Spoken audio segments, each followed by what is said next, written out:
কাশবনের পাশ দিয়ে ঘুরতে ঘুরতে আজকে চলে যাওয়া হচ্ছে নতুন আর একটা জায়গায়।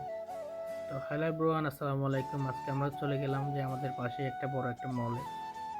তো এটার নাম হচ্ছে যে আল হামরা মল। এটা হচ্ছে যে দুবাই রাসেল খাইমাতে।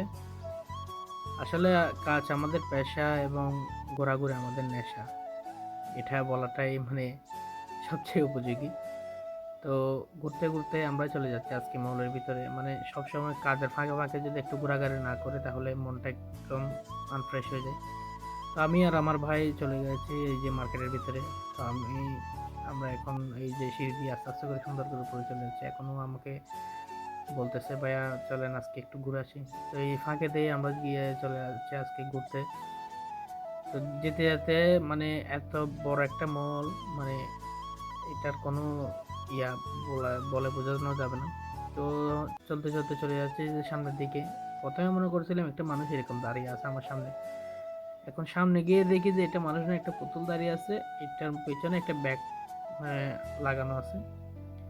আমি মনে করছি যে এখান থেকে টাকা নেওয়া যায় না, দেখতেছি না এখানে টাকা ডোনেট করতে বলছে। তো কি আর করা, এখান থেকে যে পাশ দিয়ে আমরা হেঁটে হেঁটে চলে যাচ্ছি এখন আপনার আমাদের অন্য একটা কাজে। তো যেতে যেতে দেখতেছি এখানে সবগুলো বাইরের ফরেন কান্ট্রির লোকজন আসে। এখানে সব ফরেনের লোক, বিভিন্ন জায়গা থেকে, এই যে ইউরোপের থেকে, বিভিন্ন দেশ থেকে লোক এখানে ঘোরাফেরা করে, কারণ এখানে আশেপাশে সবগুলা বিচ। আমার ভাই বলতেছে, ভাই আমাকে একটু ভিডিও করেন। আমিও ওকে আবার ভিডিওতে করা শুরু করে দিলাম। আশেপাশে দেখেন দোকানগুলো অনেক সুন্দর। এই সময় দেখি এই ভাই আমাকে ডাক দিচ্ছে, বলতেছে ভাই এদিকে আসেন।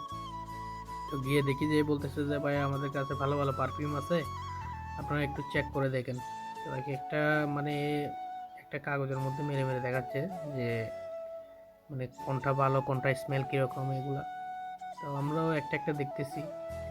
তো একটা একটা দেখার মধ্যে দুই থেকে তিনটা দেখাইছিল। তো আর মধ্যে একটা আমাদের পছন্দ হয়ে গেছে তার। তো একে বলতেছে এটার দাম কত, সে বলতেছে ভাই আরো পারফিউম গুলা আমি আপনাদের দেখাচ্ছি, দেখেন এর ভিতর থেকে আরো আপনাদের পছন্দ হয় কিনা। তো এর মধ্যে ওকে আমি বলে দিচ্ছি যে না, আপনি আমার একটা পছন্দ হয়েছে, এটা আপনি দেখান, এটা কিরকম প্রাইস। তো এই আরো একটা আমাকে স্মেল দেখার জন্য দিছিল। দেওয়ার পরে সুন্দর সবগুলো স্মেলে ভালো, কিন্তু কিছুটা একটু হার্ড, কিছুটা একটু নর্মাল এরকম। তো যেটা আমার ভালো লাগছে ওটাই আমি দেখাইছি ওকে। ওর সাথে সাথে একটা বক্স বের করে দেখাইছে নতুন, তার সাথে নাকি ফ্রিও আছে। কিন্তু তার আগে আমাকে প্রাইসটা বলতেছে, কিরকম প্রাইস পড়বে। তো ওর থেকে ওই জিনিসগুলো নেওয়া হলো না, প্রাইসের সাথে মিলতেছে না, সেই জন্য নেই। তো পাশে চলে আসছে একটা বড় একটা মার্কেটে, এটার নাম হচ্ছে স্প্যানিশ সুপার মার্কেট। এখানে সব সময় ফরেনার কান্ট্রিরা সবাই আসে, আর এখানে অনেক জিনিসগুলোর দাম অনেক এক্সপেন্সিভ। তো আমরাও চলে আসছি এখানে, এখান থেকে কিছু জিনিস নিতে হবে সেই জন্য। আসলে ঘরের যারা হাউসের কাজ করে তারা বলতে পারে, কারণ এই দেশের আরবিরা যারা আছে সবাই মানে খাওয়া দাওয়া যেগুলো করে ওগুলো অনেক স্পেশাল ভাবে থাকে, কারণ এরা এমন এমন জায়গা থেকে কিছু কিছু খাবার দেখে, কিছু কিছু খাবার অর্ডার করে, এগুলা অনেক খোঁজাটাই অনেক টাফ হয়ে যায়। এখন আমিও আসছি আমাদের ঘরে, আমার ম্যাডাম আমাকে ফোন দিয়েছিল, বলতেছিল যে এখান থেকে একটা জিনিস নেওয়ার জন্য। তা আমার ভাইও আমাকে বলতেছে দাঁড়ান আপনি জিনিস নেন, আমি একটু ভিডিও করে নিই। সেই ফাঁকে আমিও দেখতেছি। অনেকক্ষণ ঘোরাঘুরি করার পরে এই জিনিসটা পেয়েছি, এই জিনিসটার জন্য আমাকে এই মার্কেটে আসতে হয়েছে। তো ফাইনালি আমি এই জিনিসটা পেয়ে গেলাম। এখন এই জিনিসটা নিয়ে আমি কাউন্টারের দিকে আস্তে আস্তে করে চলে যাচ্ছি। এই জিনিসটার জন্য আমাকে পুরা আধা ঘন্টার উপর এখানে ঘুরতে হয়েছে, কারণ এটা কোথাও খুঁজে পাচ্ছি না। তারপরে আমি এখান থেকে গেলাম, পেমেন্ট করলাম, পেমেন্ট করে চলে আসতেছি। এখন আমার ভাই বলতেছে যে আমি আর আপনি একটি ফ্রেমের মধ্যে ভিডিও করে নিই। আমরা সুন্দর করে, ও ভিডিও করতেছে, আমি বলতেছি দাঁড়া আমাকে দে, আমিও একটু ভিডিও করে তোকে সহ নিয়ে। তো এরকম করে করে করতেছি, কারণ এখানে জিনিসগুলা দেখতে অনেক সুন্দর কিন্তু দামও অনেক বেশি। তার মধ্যে একটু ঘোরাঘুরি ঘোরাঘুরি শুরু করে দিয়েছি, দেখেন মলের ভিতরে কি সুন্দর একটা পরিবেশ, অনেক বড় একটা মল। এটার নাম হচ্ছে হামরা মল। এটার আশেপাশে সবগুলা বিচ, বিচের পাশে এটা এই মলটা। আর এখানে আপনি এমন কোনো জিনিস নেই যা আপনারা খুঁজে পাবেন না এরকম, মানে সব ধরনের জিনিস এখানে পাওয়া যায়। যে কোনো ধরনের জিনিস আপনি চাইলে সব ধরনের দোকানও আছে, সব ধরনের জিনিসও আছে, কিন্তু সমস্যা হচ্ছে যে একটু হাইলি রেট। এই যে দেখেন, বাইরের দেশের লোক, ইউরোপ কান্ট্রির লোক সব, মানে সব সময় এরা এখানেই থাকে। তাদের জন্যই মানে এই মার্কেটটা একটু সচরাচর আছে।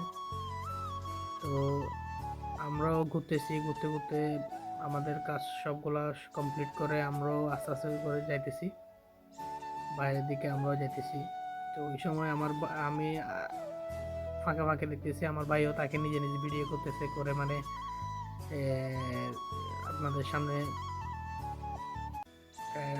ভিডিওগুলো অ্যাড করতেছে। তো আমিও আস্তে আস্তে করে চলতেছি সামনের দিকে। এখন মানে এখানে সবগুলা ফরেনার কান্ট্রির লোক, আরবির লোক, মানে সব দেশের বাইরের দেশের লোক। তো যাই হোক, আমরা গেছিলাম মার্কেটে, আমাদের কাজগুলো সবগুলো শেষ করছি। শেষ করার পরে আমরাও এখন চলে যাব আমাদের কাজের উদ্দেশ্যে আবার। তো আমি এই যে বাইরে চলে আসলাম, বাইরে চলে এসে আমার গাড়ির সামনে চলে আসলাম। এখন গাড়িতে করে চলে যাব। তো গাড়িতে করে যাওয়ার আগে আমার ভাই বলতেছে দাঁড়ান আমরা একটু গাড়ির ভিতরে বসে একবারে একটু ভিডিও করে নিই। আসলে ঘুর কাজের ফাঁকে ফাঁকে যদি একটু করে ঘুরতে না যাওয়া যায় তাহলে মন দিলে মানে এমন খারাপ থাকে, এটা বলে বোঝানো যাবে না। তো আমি আসতেছিলাম একাই, তো তার সাথে আমি আমার ভাইকে বলতেছিলাম চল আমার সাথে, চল গিয়ে আমরা মার্কেট থেকে একটু জিনিসও নিয়ে আসি আর একটু ঘোরাঘুরি করে আসি। তো এই বলে আজকে আমাদের এখানে ভিডিওটা শেষ করব। যাদের যাদের আমাদের ভিডিও দেখতে ভালো লাগে এবং এবং আরও নতুন নতুন ভিডিও দেখতে চান, সবাই ফলো করবেন, শেয়ার করে দিবেন এবং লাইক করে দিবেন, আর নতুন নতুন যাতে ভিডিও নিয়ে আপনাদের সামনে আসতে পারি। তো আমি এই যে এখন আমাদের কাজের উদ্দেশ্যে চলে যাচ্ছি, আমাদের ঘরের কাজের উদ্দেশ্যে। যারা হাউজের আছে তারা তো জানে, কারণ বেশিক্ষণ লেট করা যায় না, নাহলে আবার ফোন চলে আসবে অন্য কাজে। তো সবাইকে ধন্যবাদ, সালাম আলাইকুম।